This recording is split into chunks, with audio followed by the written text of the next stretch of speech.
وہاں پر بھی اس نے نور نے اسسٹ کیا, اس کو روکنے میں کامیاب ہو گئی, اس کو واپس لے آئی, گھر لے آئی.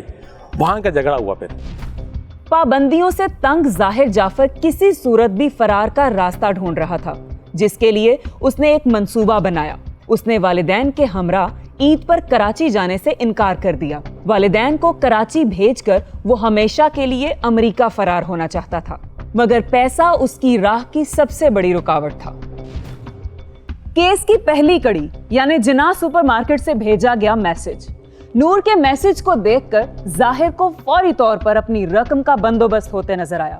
وہ اپنے اور نور کے تعلقات کی نوعیت کو اچھی طرح جانتا تھا, اسی لیے اس نے جواباً میسج کی بجائے کال کرنا مناسب سمجھا. رات بھر ملزم نور کو اپنی مشکلات سے آگاہ کرتا رہا اور اس سے کچھ رقم کے بندوبست کا کہا. اسی لیے ہی نور کا ڈرائیور اگلی صبح 3 لاکھ لیے ظاہر کے دروازے پر کھڑا تھا. رقم ہاتھ میں آتے ہی ملزم ظاہر جعفر نے نور سے تیور بدل لیے, کیونکہ ملک سے فرار ہونے کے لیے اس کی بنیادی رقم کا بندوبست ہو چکا تھا. نور اس کے ساتھ رات بھر رک چکی تھی اور اس سے زیادہ شاید وہ چاہتا بھی نہیں تھا. مقتولہ کو عین وقت پر جب پتہ چلا کہ ملزم جس سے وہ پیار کرتی تھی وہ بیرون ملک جا رہا ہے امریکہ, تو اس نے اسے بتایا نہیں ہوگا. عین وقت پر جب بتایا ہوگا تو وہ ان کے درمیان حالات میں مزید خرابی کا باعث بنا. جینئر رپورٹ میں پازیٹیو رپورٹ آ گئی ہے. اب اس کو ہم زیادتی نہیں کہہ سکتے, لیکن زیادتی کا مطلب ایک اور ہوتا ہے. جائے واردات اور پولیس کی طرف سے اکٹھے کیے گئے شواہد کو ملا کر دیکھیں تو یوں محسوس ہوتا ہے کہ 2 راتوں تک اپنے سابقہ محبوب کے ہمراہ رکنے کے بعد نور کو یا تو اس پر ترس آیا یا پھر سابقہ محبت غالب آ گئی. وہ ایک بار پھر سے اس سے شادی کرنے کو تیار ہو گئی, مگر ملزم ملک سے فرار ہونا چاہتا تھا. اسی لیے تو ملزم نے پولیس کو بتایا کہ نور نے اس کے پاسپورٹ اور ڈاکیومنٹس چھپا لیے تھے. پولیس نے جو سرکمسٹانشل ایویڈنس کے جو وٹنس تھے, سیکورٹی گارڈ یا اس کا PNCN جو بھی تھا گھر کا مالی وغیرہ, ان کو بھی ملزم بنا دیا ہے. لہذا ملزم کی جو سٹیٹمنٹ ہے وہ دوسرے ملزم کے خلاف استعمال نہیں ہو سکتی. ملزم ہر صورت امریکہ جانا چاہتا تھا, مگر اس بار اس کے راستے کی رکاوٹ پیسہ نہیں بلکہ نور مقدم بن رہی تھی. سو ملزم ظاہر جعفر نے نور کو راستے سے ہٹانے کا فیصلہ کیا. اسی لیے تو نور کے پاسپورٹ چھپانے کی حرکت پہ وہ انتہائی طیش میں آ گیا اور اس نے نور سے زبان درازی کے بعد دست درازی بھی شروع کر دی. اس بات کی تصدیق ملزم نے اپنے خود بیان میں کی ہے کہ مجھ سے اس نے پاسپورٹ چھیننے کی کوشش کی, مجھے غصہ آ گیا, میں برداشت کر پایا. اس سے پہلے ہمارے جھگڑے ہو رہے تھے.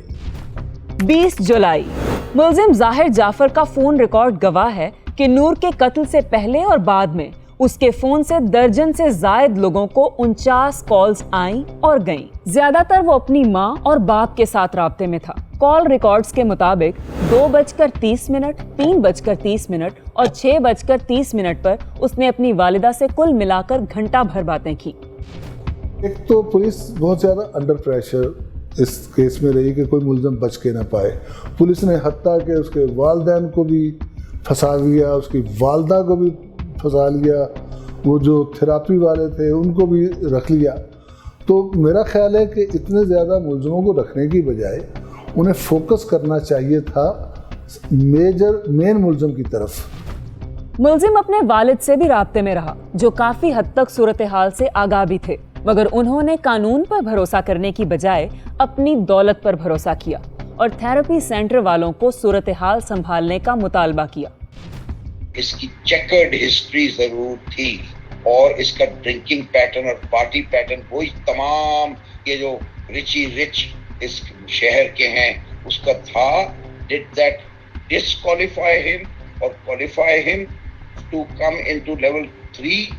I think perhaps was a mistake on my part. کہ والد نے فون کیا تھراپی سینٹر کے مالک کو, وہ اپنے ملازم لے کے وہاں پہنچ گیا. یہ چیزیں آپ آن کارڈ آ چکی ہیں کہ وہ اس میں آنا تے جرم کہہ لیں, اس کو بقوے کو چھپانا, اس سے مدد کرنا, یہ تمام ایویڈنس اس میں آ چکے ہیں. فون ریکارڈ سے واضح ہے کہ ملزم نے 20 جولائی کے روز صبح 11 بجے کے قریب نور سے اس کا فون چھین لیا اس سے قبل 10:43 پر نور نے اپنی زندگی کی آخری کال اپنی والدہ کو ملائی تھی، جس کے مطابق 3 منٹ تک ان کی آپس میں بات ہوئی۔ اس کال کے دوران نور نے اپنی موجودگی لاہور میں ظاہر کی۔ نور کا فون چھن جانا اس بات کی دلیل ہے کہ دونوں کے درمیان تنازع شروع ہو چکا تھا۔ ملزم نور سے جان چھڑوانا چاہتا تھا، اسی لیے اس نے نور سے اس کا موبائل چھینا اور اس کے موجودہ بوائے فرینڈ کے میسیجز اور تصاویر کو لے کر ایک طوفان شروع کر دیا اور اسے بے وفائی کے طعنے مارنا شروع کر دیے۔ لیکن جواباً نور نے بھی ظاہر کے کرتوت کو لے کر اسے آئینہ دکھانے کی کوشش کی، جس پر جھگڑا طول پکڑ گیا۔ دوپہر 12 بجے تک ظاہر نے نور کو راستے سے ہٹانے کا فیصلہ کر لیا تھا۔ اس نے اس سے اچانک معافیاں مانگنا شروع کر دی۔ یوں 1 بجے تک سب کچھ نارمل ہو گیا اور دونوں نے مل کے سٹیکس کھائے۔ اب ایک طرف نور پیار کی غلط فہمی میں مبتلا تھی تو دوسری طرف ظاہر اسے قتل کرنے کا راستہ کھوج رہا تھا۔ دونوں ابھی کھانے میں ہی مصروف تھے کہ ان میں پاسپورٹ کو لے کر دوبارہ جھگڑا شروع ہو گیا۔ اس بار ملزم ظاہر نے جسمانی تشدد سے ابتدا کی۔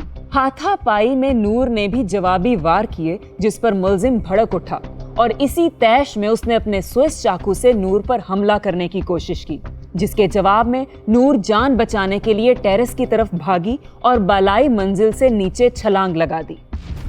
خان صاحب نے تصدیق کر بھی دی ہے کہ ہمیں شور کی آوازیں آتی نہیں، بلکہ مالی نے جو ابھی 3 دن پہلے گرفتار ہوا ہے اس نے بھی تصدیق کی ہے کہ اس واقعے سے پہلے جھگڑا ہوا ہے، شور ہمیں سنائی دیتا رہا ہے، اور جب وہ اوپر سے چھلانگ لگائی ہے فرسٹ فلور سے اس نے، تو وہ گری بھی وہاں پر جہاں پر یہ مالی موجود تھا۔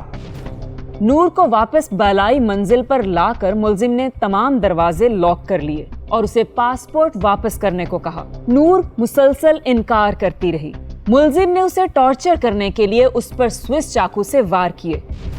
جنہوں نے دیکھا کہ لڑکی بھاگ رہی ہے جان بچانے کے لیے اور چھلانگ لگاتی ہے اور پھر پکڑ کے لے جاتا ہے، تو ان کو یا تو ابھی بھی سٹیج ہے کہ اپروور بنائے یا ان میں سے کسی کو بے گناہ کر دے اور اس کا 164 کا بیان کروا لے کہ واقعی میں نے دیکھا، تاکہ کم سے کم اگر ہمارے پاس کوئی عینی شاہد نہیں ہے تو ہمارے پاس یہ واقعاتی شہادت یا سرکمسٹانشل ایویڈنس آ جائے تاکہ وہ کیپٹل پنشمنٹ سے نہ بچ پائے۔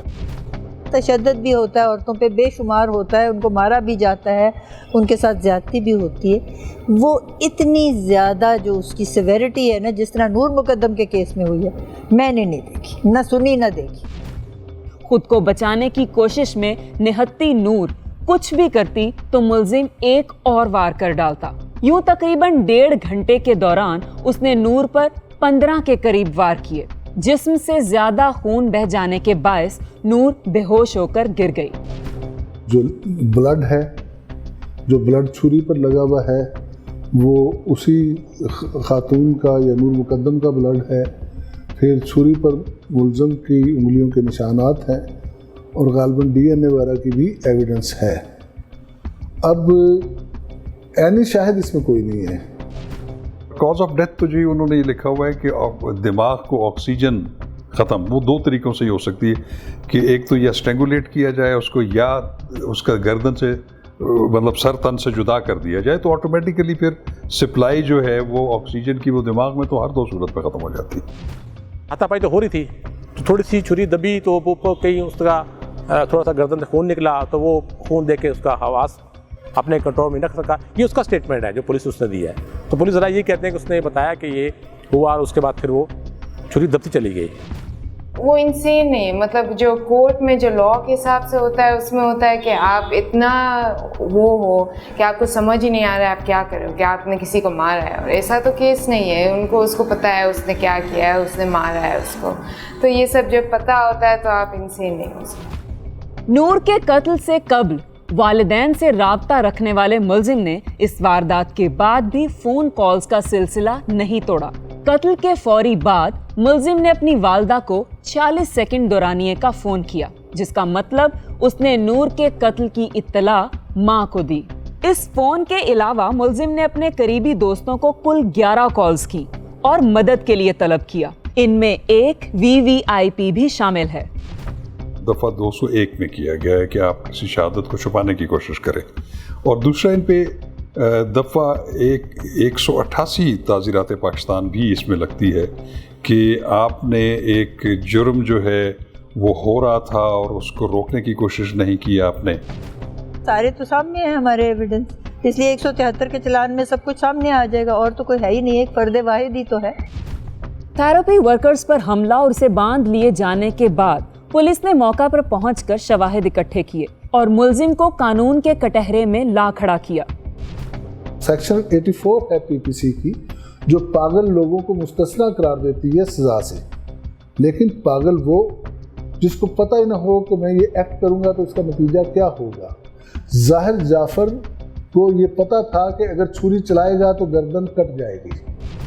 نارمل قتل میں ایویڈنس آپ کے پاس اعلیٰ قتل ہوتا ہے، فنگر پرنٹس ہوتے ہیں، دیٹس آل. اس میں 2 چیزیں ایکسٹرا ہیں، پھر وٹنسز بھی ہیں، CCTV فوٹیج بھی ہے، تو کس طرح بچے گا وہ، کس اینگل سے بچے گا وہ؟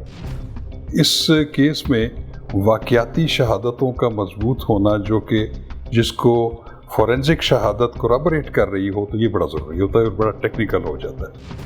ماں باپ کی تربیت شاید اس کا سب سے بڑا قصور تھا، اسی لیے قانون بھی انہیں معافی دینے پر راضی نہیں. ڈیفینیٹلی انہیں پتہ ہوگا کہ وہ لڑکیوں کو بھی لا رہا ہے، اس نشہ بھی کر رہا ہے، دوست بھی آتے ہوں گے، تو وہ اس طرح سے وہ ذمہ دار بنتے ہیں پورے. جبکہ اس واردات کے دوران گھریلو ملازمین سمیت تمام ملزمان سے تحقیقات جاری ہیں. نور کو قتل کر دینے کے بعد ظاہر نے اپنے فون سے نور کی والدہ کو تقریباً 20 منٹ دورانیے کے 3 کالز کیے اور اس میں یہ ظاہر کرنے کی کوشش کی کہ نور اس کے ہمراہ نہیں ہے، اور اس کی یہ کالز بھی کافی غیر معمولی تھی. شاید پہلی بار ایسا ہو رہا ہے کہ کسی امیر زادے کے جرم کے بعد اس کے والدین کو بھی قانون کے کٹہرے میں گھسیٹا جا رہا ہے. ان پر بنیادی الزام عائد ہے کہ انہوں نے ثبوتوں کو مٹانے کی کوشش کی. ان کے ساتھ جو بھی ہو رہا ہے شاید وہ ان کے کیے کا ہی پھل ہے. جیسا کرو گے ویسا بھرو گے، کہاوت تو پرانی ہے لیکن ہے بالکل درست، کیونکہ ماں باپ دولت کے نشے میں اپنے بچوں سے دور ہو کے انہیں ہر طرح کی سہولیات مہیا کرتے ہوئے بدلے میں ان سے مانگتے ہیں پیار اور محبت، جو کہ ان کی سب سے بڑی غلط فہمی ثابت ہوتی ہے، کیونکہ پیار صرف پیار کے بدلے میں ہی ملتا ہے. اسی کے ساتھ میں اور ہماری واردات کی پروڈکشن ٹیم آپ سے اجازت چاہتے ہیں، لیکن جاتے جاتے یاد رکھیے گا کہ جرم تو ہمیشہ مجرم کرتا ہے، لیکن اس میں سبق ہم سب کے لیے ہے. اللہ نگہبان.